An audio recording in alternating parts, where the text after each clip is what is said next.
Okay, let's suppose you started your company, now you own a company, but what is your profession on your Iqama once you start a business in Saudi? In this video, we're going to talk about different professions that you can get as a business owner in Saudi. But before we start, don't forget to subscribe because I keep posting videos on this topic and you don't want to miss them. Profession is a huge deal because it is written directly on your Iqama. And a lot of times you get privileges, especially with banks. And when you want to get a loan from a bank, or you want to get a new car, or let's say if you want to buy a house in Saudi and you want to get a loan from the bank for the house, the profession plays a bigger role if you're an expatriate or foreigner living in Saudi because everybody can see it on your Iqama. So what profession do you get when you start your own business? Is it an investor? Is it a general manager? Is it a executive manager? So what is it exactly? But before we answer this question, let me tell you 2 ways you start your business in Saudi. One way is that you were already residing in Saudi, you were working in a company, you were employed, and then you decided to start your business. That is one way of starting a business. Another way is that you are a foreigner living, let's say not a foreigner, but you're living outside Saudi, let's say in Pakistan, India, or US, and then you approach Ministry of Investment in Saudi and you said, okay, I want to start my business here, guys. What is the process? And then they invite you, they issue a visa or whatever the process. I don't know much about it because I never went through that process. I do have some friends, I might approach them and I make a separate video on those people who are living outside and want to start their business in Saudi, living outside and then coming here in Saudi. This is a hot topic, I know, and I'm gonna start making a video on that very soon. But yeah, these are 2 ways you can start a business in Saudi as a foreigner. One is you're residing already in Saudi, and the other one is that you're residing outside and then you come here to start a business. Now, your professions are dependent based on these 2 methods of starting a business. If you already are a resident in Saudi, which means you were employed, and then you start a business, which means that you start a company and then you transfer your sponsorship to your new company, you are limited based on the current knowledge I have by getting this from Ministry of Investment. This might have changed, but right now, as of now, you have 2 professions. One is general manager and the other one is executive manager.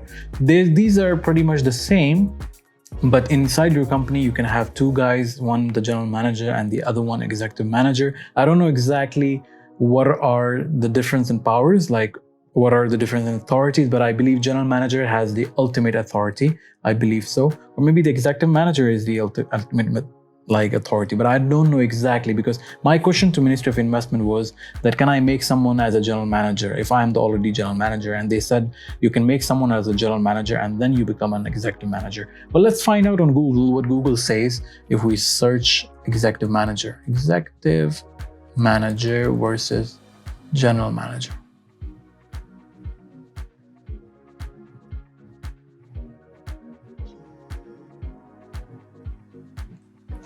Okay, so executive manager is higher than a general manager because executive manager is someone who manages the managers. So what happens is that if you become an executive manager and then you assign someone else as a general manager, you can manage the general manager, and the general manager is responsible for managing all the employees under them.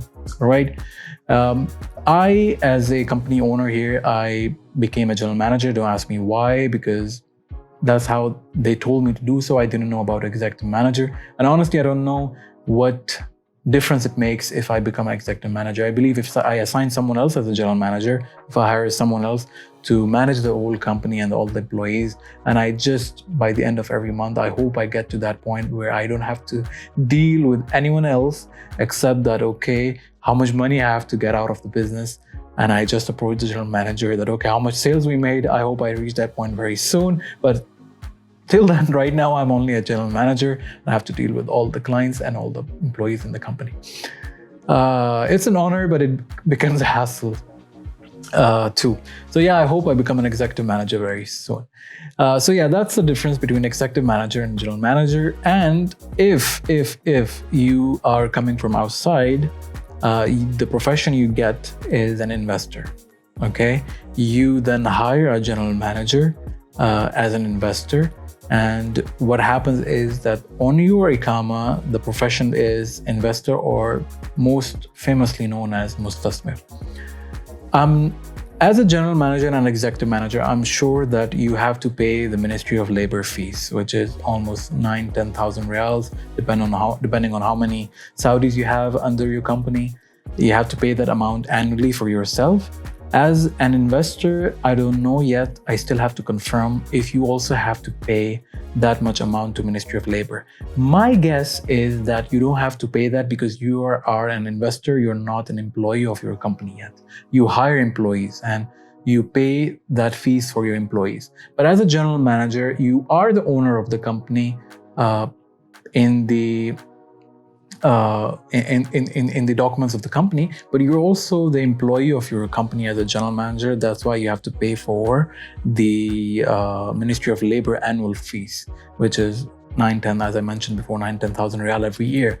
As an investor, I hope I'll find more information very soon, and I'll post about that if you are you have to pay that fees or not. I wish I could become an investor. Why? Because I could save that much money, which is almost 10,000 riyal every year, and I can just simply assign anyone else who is an employee in the company who I trust as a general manager. Actually, that's what I wanted to do. I called Ministry of Investment. They said, no, I cannot become an investor. I'm limited to general manager or executive manager. Lady on the phone said that the criteria for becoming an investor is you cannot reach that criteria. I don't know what she meant by that. I need to call them again.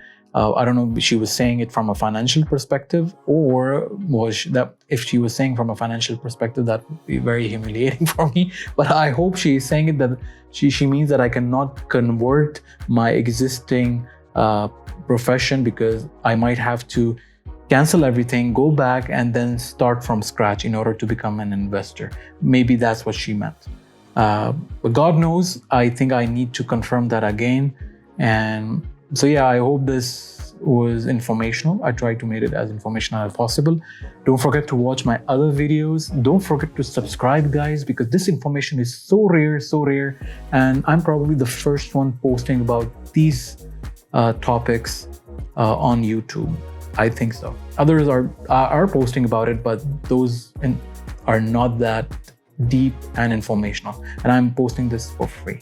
All right, so don't forget to subscribe, don't forget to share, don't forget to like, and yeah, if you have any questions, don't forget to comment. Thank you so much.